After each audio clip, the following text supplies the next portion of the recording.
And all of a sudden we had a Alert 1, and I was the gun trainer on a 5-inch gun. The gun trainer on a 5-inch gun moves the turret to port and starboard, and the gun pointer elevates the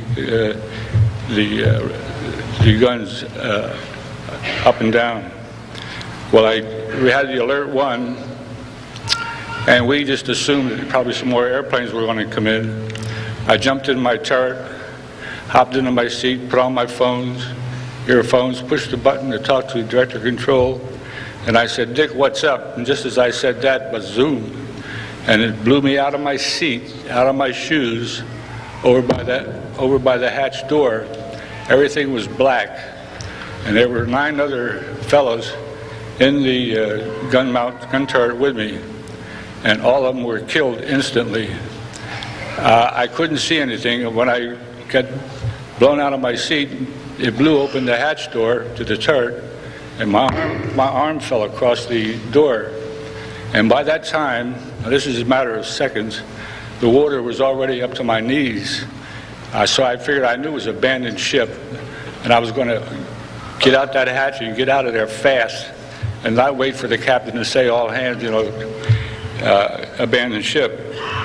And just as I was starting to get up, the second torpedo hit, and it closed the hatch door on my arm, and I couldn't open that door. I banged my head and everything else, and eventually the water was over my head before I could get the door open. And I lost where the door was. I floated away from it, and I figured, "Oh my God, this is it. I'm going to die." I figured I'm going to die, so I started swallowing the oil and water right away. And while I'm doing this, I'm floating up, and I realized that the overhead, or ceiling as you call it, the overhead of the turret had been blown off. And I closed my mouth, frantically got up to the surface, and there was a life raft right there, and a life raft close by, and sitting in the other life raft was George Sullivan by himself. I climbed in there, into my raft, and started helping other fellows who were still coming up. Now, the 120-some odd fellows, I think I'm right, Les, right around there, that had gotten off the ship, no one that we had talked to had jumped off. They were either blown off the ship or had gone down with the ship, as Lester had done, and myself, before they were able to get out. Any man below deck didn't make it.